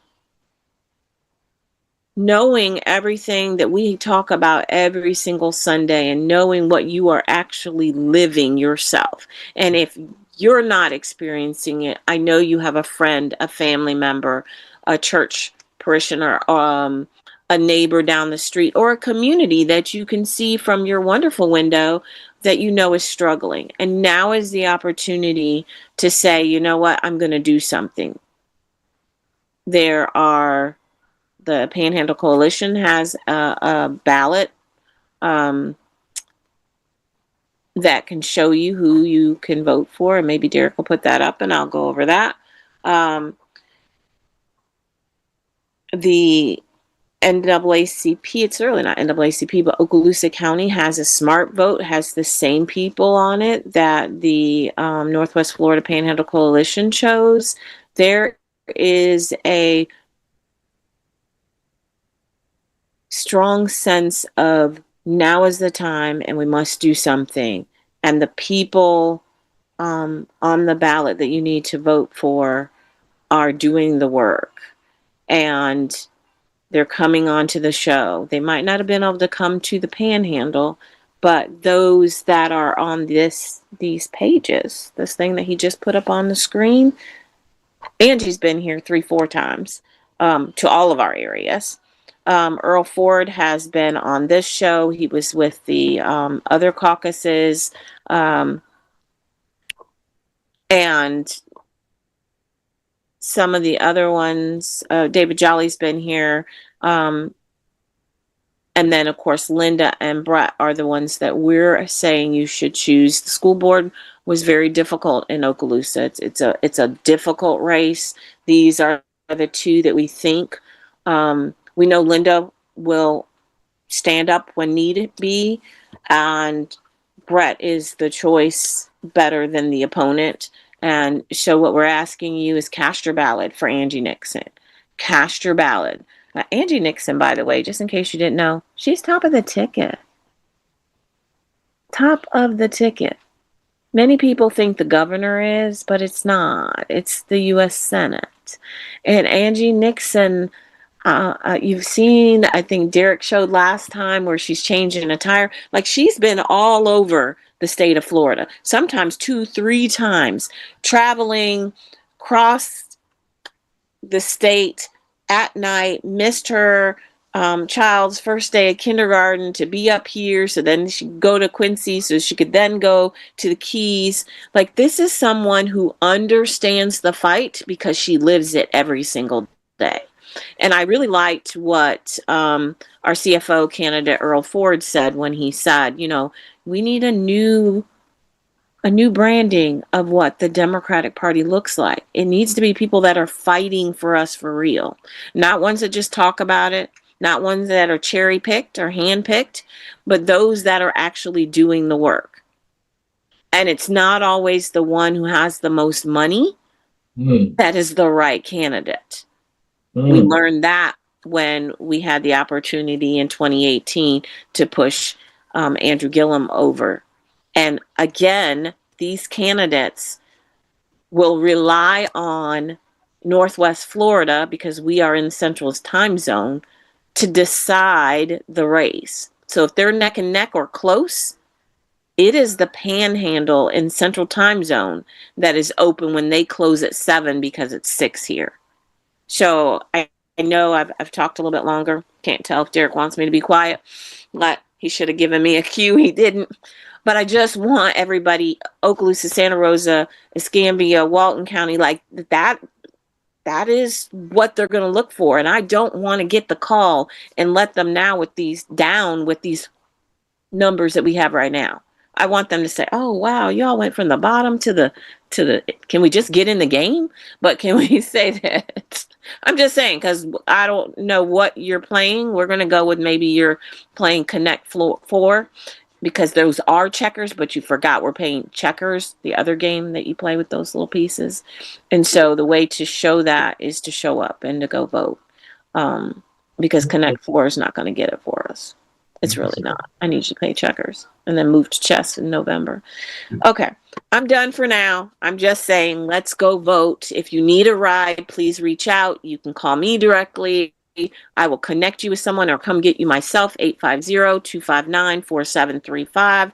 I know that I can reach out to Ruby Dunson, who is with Blacks in Government in the NAACP. We will get you to the polls. All you have to do is reach out, but don't let us again sit where we have been sitting, where we are devastated Tuesday night or Wednesday morning because we chose to sit at home because we thought somebody else was going to do it, or better yet, some of you are saying you're going to wait till November. It's too late in November. I need you to do it now. So please go vote Tuesday, August 18th, 7 a.m. to 7 p.m. Thank you so much. We need a critical mass of people to definitely for this election, for the primary and the general election, because if we don't, this country is in big trouble, and all of us are going to suffer the consequences of it, because elections has consequences. So hopefully many of the people who didn't vote early or by mail go to the polls this Tuesday and cast that ballot. It's only a few minutes, and most of the time it's not that crowded here that you can't go in there and vote, and especially, but you got to know your what precinct you're in and your polling place. So that's some places have changed, and I hope people have gotten the information on where they're going to be voting at. Some of these places that have changed, like the Fricker Center and other places where people used to vote, they're going to have to vote other places. So hopefully they get the memo. Back to you, Derek. All right, so I have a couple of things, and like Jill said, what I will say is I'll just be honest. I feel shame because voter turnout is abysmal. Right now, we're at Escambia County at the end of early voting. Yesterday, had 14% of registered voters to turn out to vote. 14%. But that still means that there are 86% of voters who have yet to go and cast a ballot in this election cycle. So I know we're on here talking, and I'm gonna feel sad if you do all this talking and only like 20% of people come out to vote. And you're like, well, what are we doing at this point in time? Well, we tried, but I'm gonna ask you guys to come out to vote. I just want to make you abreast of, if you're in Escambia County, some of the polling location changes for Escambia County. So if you are, some of the permanent changes, if you're a precinct 5 voter, your new location is the Klondike Church of Pensacola, which is 7201 Klondike Road. If you are in precinct 49, you are voting at Asbury Place, which was an early voting place right next to across the street from Wendy's and PJC on 9th Avenue. If you were precinct 77 voter, so all my folks who are in Warrenton Village, instead of going all the way across the street, having to cross Navy Boulevard and walk down Highway 98 to Pensacola State, you are now voting at Marino Court. So please, if you are precinct 77, you're at Lexington Terrace Community Center, 700 South Old Cornfield Road. If you're a precinct 98 voter, you used to vote at Macedonia or St. John Divine, you're now at Bethel A&E, which is on Woodland Drive. Precinct 101, if you voted there, you're at Plainview. Your new location is the Haji Shriners Temple, or there on 9 Mile Road. 106, you're now voting at Holy Cross Episcopal. Temporary changes for precinct 14. If you voted at the Fricker Center, you now got to go down to the main downtown library on Spring Street. That's 239 North Spring Street. Precinct 70, if you were at Burgess Road Baptist Church, you're going to the gathering place at Pensacola Christian College. I have no idea where that is, but that's where you're going to be. And changes from 2025. If you were at Century, you're now going back to the Bill G. Ward Courthouse on Century Boulevard. And if you're at Precinct 24, where your new location is St. John's Episcopal Church on Live Oak Avenue. So instead of Warrenton Church, you're going to St. John's Episcopal. And Precinct 31 folks are returning to Christ Church, which is at 18 West Wright Street. Just a couple of other announcements. On Tuesday, if you once you stand in line to go and vote, we'll ask you to please make your way over to there's a commemoration for Reverend Dr. H.K. Matthews. The community gathered to honor the life and legacy of Reverend Matthews. And that's on Tuesday, on Election Day, from 5 to 6 p.m. at the Reverend H.K. Matthews Park, which is on 12th Avenue, which I believe is at 12th and Hayes Street. So please join there at 5 o'clock. This Thursday, if you have an opportunity, which is August the 20th, please come out and hear from one of the candidates. His name is Joe Vincent. He is looking to become the next county commissioner for District 4. It's going to be Thursday, August the 20th from 5 to 7 p.m. at the Fish House, which is right there off of Main Street. So come join there and come here from Joe Vincent for our Escambia County Commissioner for District 4. Please make sure you join out. And then again, as Mr. Matthews said, on Saturday for the Movement for Change fish fry. I want to take a moment, if you're in Escambia County, again, I've gotten calls all week. And so I want to make sure that you're aware of where we stand. So if you're in Escambia County, at the top of the ticket and you're voting for a Democrat and you have a Democratic ballot, please vote for Angie Nixon for United States Senate. Your next vote down will be for David Jolly for governor. The next vote down from that will be for Earl Ford, who we just heard from, for the CFO. And down from that will be Don Pritchard. Those are going to be on everybody's ballot, irrespective of where you live in Escambia County if you are a registered Democrat, those 4 seats. Now, depending upon where you live, you may have some school board candidates. If you're in Escambia County School Board District 1, you're going to vote for Aaron Toller. If you're in Escambia County School Board District 2, you're going to vote for Gerald Washington. If you're in Escambia County School Board District 3, Reverend Dr. Isaac Williams. And of course, if you are in the city of Pensacola, please cast your vote for Jermaine Williams. And on everybody's ballot in Escambia County, there is a referendum that says, should the Escambia County School Board Superintendent be elected by the majority of the qualified electors of Escambia County, please vote no for that. We want to make sure that we keep progress in Escambia County and we don't return to an elected superintendent. So if you want to keep an appointed superintendent where someone has some oversight and accountability, please make sure you vote no. That is the recommendation, to vote no on the referendum. Again, keep politics out of education and vote no on the referendum. That is this Tuesday, August 18th, at your various precincts. That is all that I have for that. We have about, 25 more minutes, and guess we can talk about a couple of things here. Do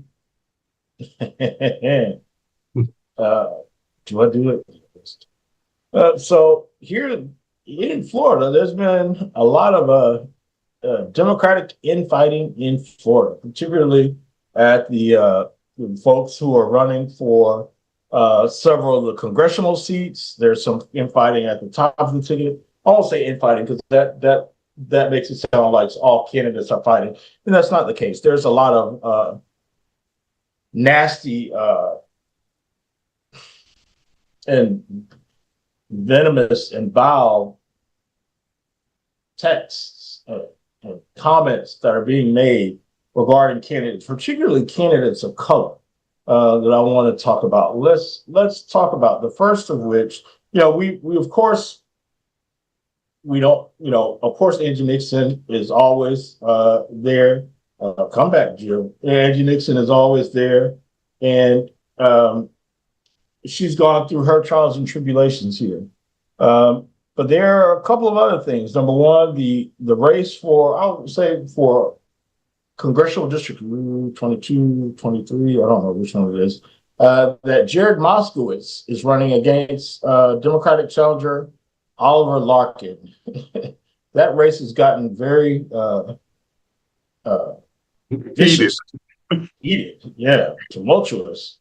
And folks, there was an event that was supposed to be scheduled last week for South Florida that included senatorial candidate Angie Nixon, where a sitting Democratic member of the Florida House of Representatives teamed up with MAGA Republican lunatic Laura Loomer to get the event canceled. And they're now running around calling Black folks and other folks anti-Semitic. Mr. McIntosh, what do you think about this? I think anytime anybody disagree with the policies of the Netanyahu administration over in Israel, everybody is labeled anti-Semitic, which is not.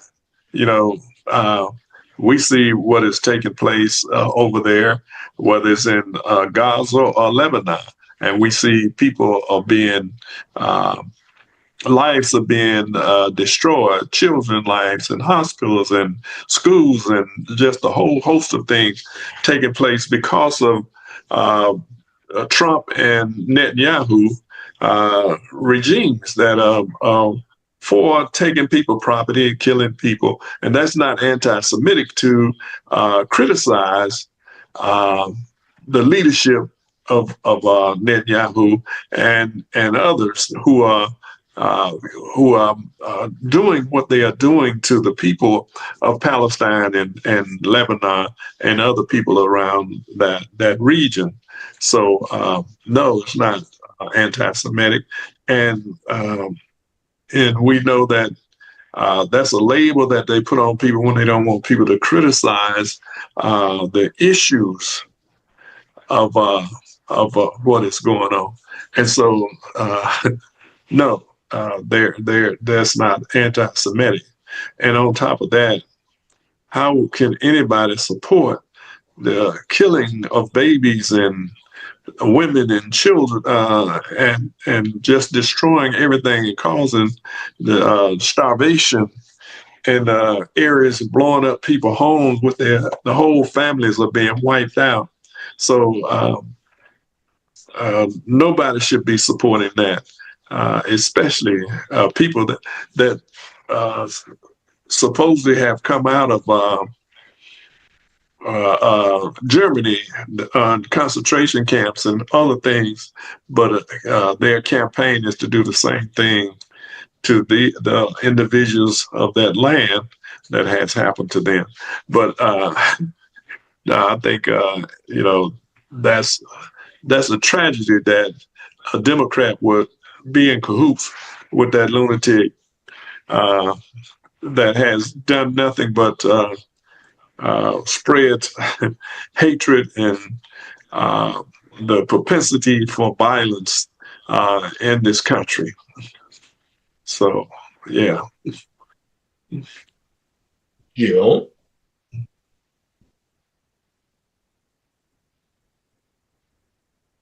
I was hoping you were going to go next. So back to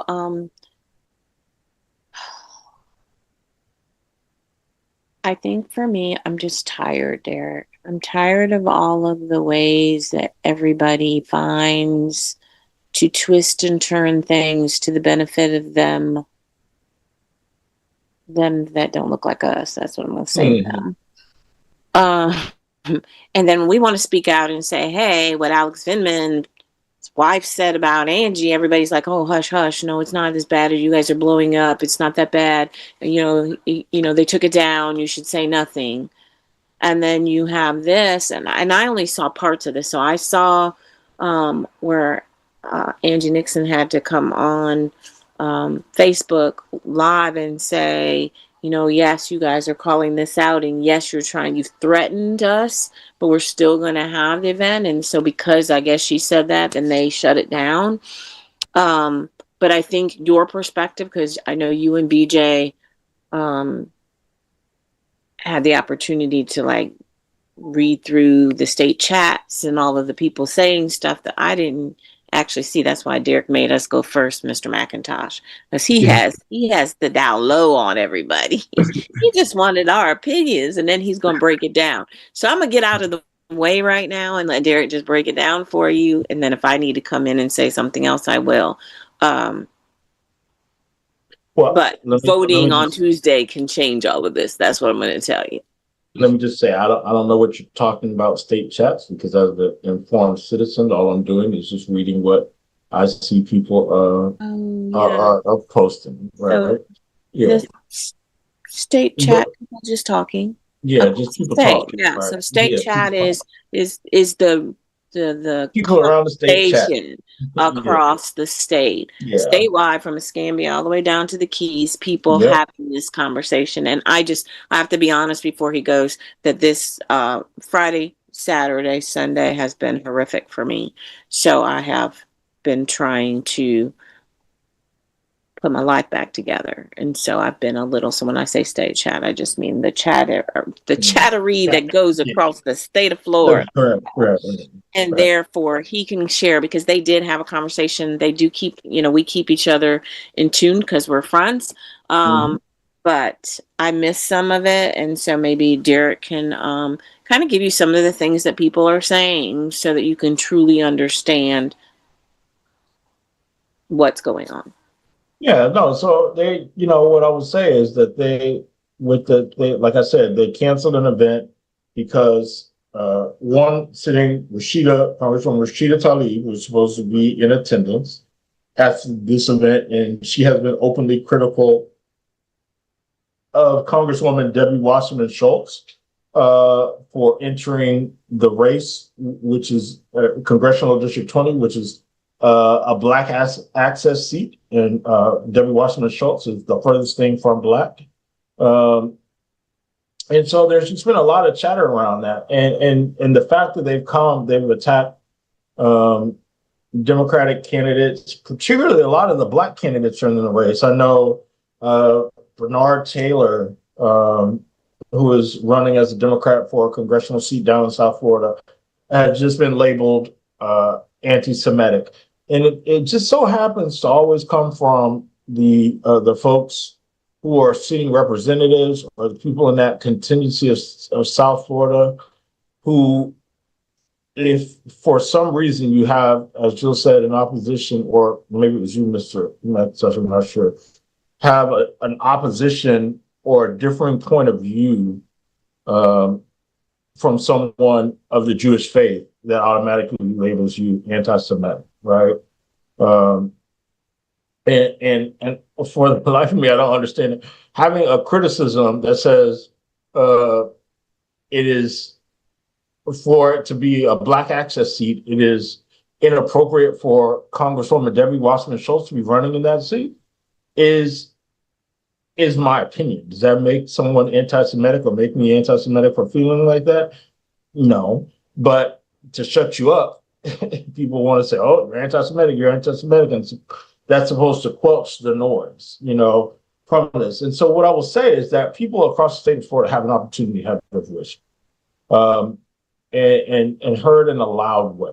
And that's, for me, I find it abhorrent that folks in leadership or folks in these campaigns are not saying, So I hope that communities of color come together and actually speak with their votes, right? And tell people enough is enough. I am too. I am tired of being told that I can't say anything, or we don't have the right to say anything. But you see this stuff, and then you see people writing dissertations about democratic socialists and how they are, excuse me, I thought I had to sneeze, how they are, the downfall of the Democratic Party. Meanwhile, you got white candidates and their surrogates telling folks that they're not professional and buy professional shoes and buy professional clothes and calling people randomly anti-Semitic. It is abhorrent. And I for one am tired. And then even most recently, last week, we saw, or even on the Democratic side, we saw a text message that was released by some unknown entity against Senator Shevrin Jones. For those who may know Senator Jones spoke at the Santa Rosa NAACP banquet, I believe it was last year. And he is was it 2 years ago? Last year? Okay, 2 years ago. And he was a sitting senator. He is now running for Congress to fulfill the seat that was held by Congresswoman Frederica Wilson. Senator Jones happens to be a Black gay man who is a Democrat. And they sent a malicious text that said he was, of all things, it said he was refused to donate blood, and I wanted to make sure I get it right. I don't know if I have it. Yeah, and it says Senator Jones. The text reads as follows: it says Senator Jones was denied to donate blood to COVID survivor due to testing positive for HIV/AIDS because he is a homosexual. This is not right. Stand with our gay community. Now, number one, Senator Jones is not HIV positive, but the fact that someone would actually or has AIDS, let me be clear, the fact that somebody would actually text that and put that on someone is absolutely disgusting. And then try to place the blame on another organization that endorsed him. And this is the stuff that Black candidates in 2026 are having to endure. It's sickening. It's absolutely madness. And I'm even gonna take a one, and I'm gonna jump over to the Republican side because there's a Black man who's running for House District 2 on the Republican side here, Trey McMullen, who Michelle Salzman, who is a sitting representative, said that you aren't worth anything, and put a meme that said "bitch, be gone." Like, it said you're going to be out here, you're going to be more irrelevant than the COVID vaccine in 3 days. This is crazy. This is what the same folks that did the sign. If you've lived here in Pensacola, you've seen where the director of library services and her idiot ass husband got on, went to a polling place at the downtown library in the middle of the day where people were, to try to cover up a Black man's sign. And now this lady had to resign from her job as director for library services. Let's be clear, she didn't deserve to have a job anyway, because we've been talking, if you follow anything about Escambia politics, you know the lady was the one unqualified to be the director of library services. But how stupid do you have to be as an individual to go in the middle of the day where there are people walking around with cell phones and cameras and all that stuff, where people are voting at the place of your employment? So you're the director of library services, and you're going to take your stupid ass outside along with your husband, who also works for the county, for the sheriff's department, and y'all going to cover up somebody's sign while people taking pictures like, and they're going to send them to people, and now your ass in hot water, you had to resign from your job. How stupid do you have to be to do that? These are the type of people that people elect and put into place simply because they have the word Republican behind the name. How stupid do you have to be? Like, you are dumb as dirt. You are dumb as a box of rocks. That's how stupid you are. But you're making it difficult. Now, I don't really care nothing about Trey McMullen.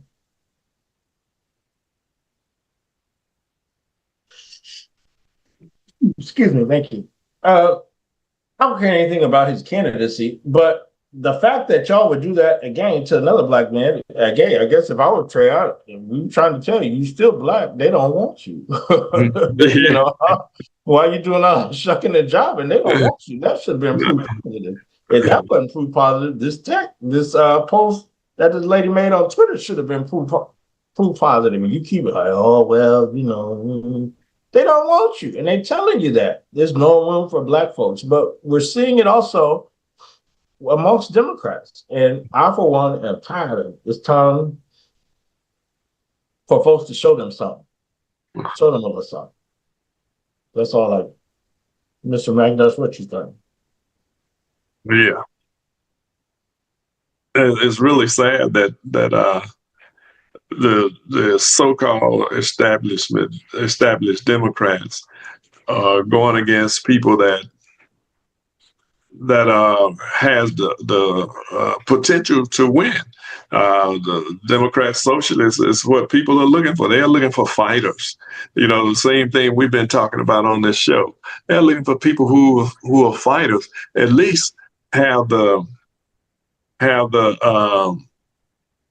potential to be a good fighter, and to stand up and speak out against issues that are concerning to the people who are voting for them. And there's just so much going on that it's really a shame and really sad that the Democrat Party is, and people that's in the Democrat Party, I would say, is doing that to other Democrats who have the propensity to win. A campaign. I mean, to win this thing, and because we need a diversity of people that's going to push people to do what they need to do. And that's unfortunate that we're falling into this trap, I guess. And I don't have anything against democratic socialists. I do think some of their policies are a bit odd. Like, well, I'm going to say policies. Maybe stances are a bit, is probably the better way to phrase it.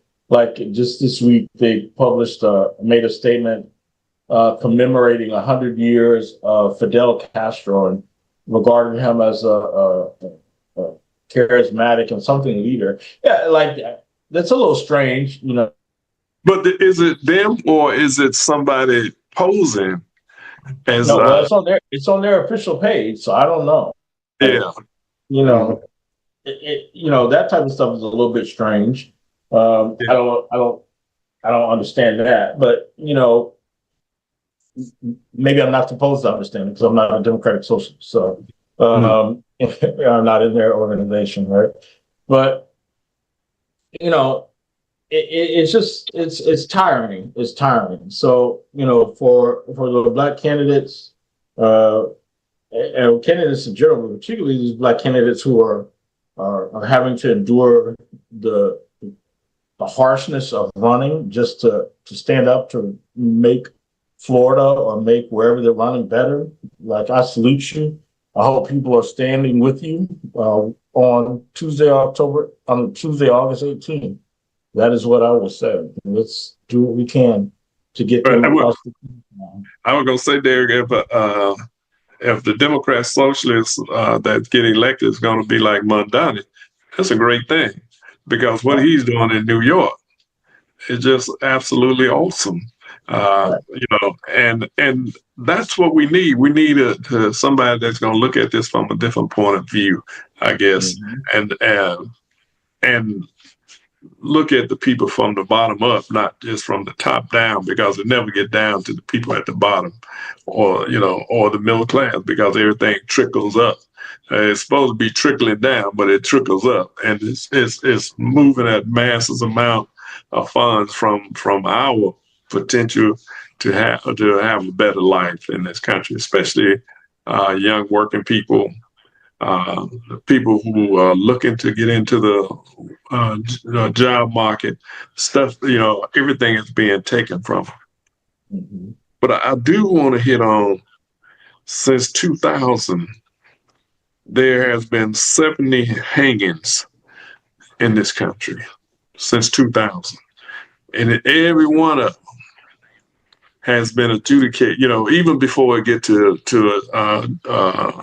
an investigation, it says a suicide. I think if it was either today or yesterday, somebody was hanged in downtown Raleigh, North Carolina. A young man was hung down there, and they are saying these are suicide. But the young lady that was hung, it was so high, she was so high in the tree that they had to go to get a fire truck to get her down.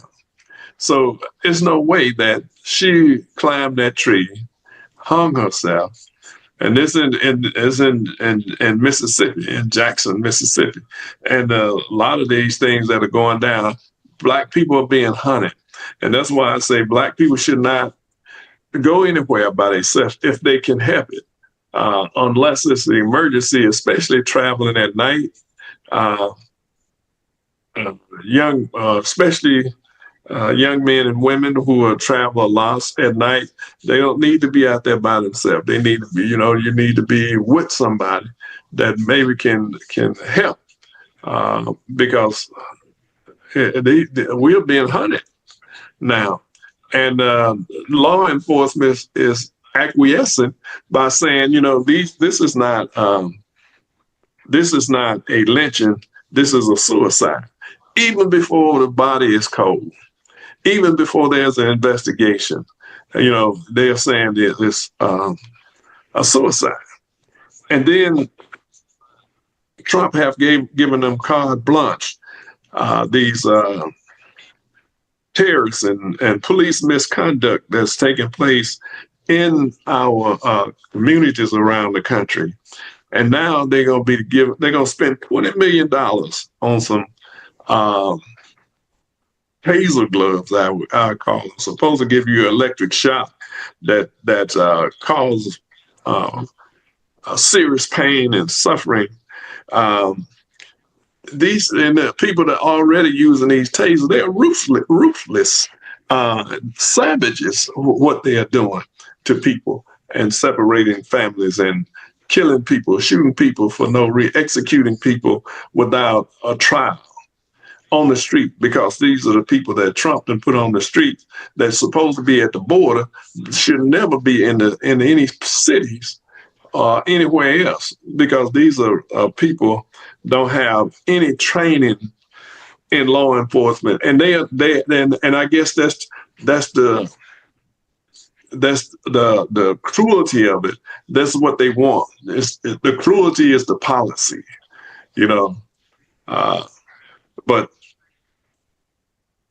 to not do anything about the lynchings that's taking place in this country is really, really taking us back to an era that's, to Jim Crow, when people was hanging people at will. And that's what's happening now. Since 2000, 70 people have been lynched in this country, and all of them has been told, oh, these are suicide. No, they're not. How a man gonna hang himself 15 to 20 foot in the air? Gracious. Who go to the store and buy a rope? Oh, I'm gonna go buy a rope. If that was the case, why did they do an investigation? Say, where did he get the rope from? What was the last? Because you cameras in every store. All you gotta do is go to different stores and see if he or she bought the rope, and who walk around with a rope around their neck or on their shoulder or in their bag. That don't even make sense. So I digress, though.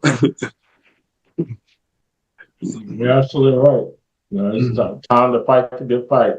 And fighting the good fight means you have to get out and go and vote. So yeah. Good people, maybe we can put medical examiners in place and folks who actually are concerned about Black lives and folks, and stop allowing us to be expendable. Since we're talking about that, I definitely want to promote this book again, Without Sanctuary. There's a book called Without Sanctuary. It's got lynchings and photographs and all of that on lynching in here. So, and it's telling you how it was done and everything else. So people need to read that and see all of, and what people did is send postcards. We don't know if they're doing it now or not. We don't know. Somebody is killing our people, and they are doing it while they are by themselves. I know our time is about up, but it is now 9:00. Everybody, please make sure on Tuesday you go and vote. If you have a mail-in ballot, do not mail it back.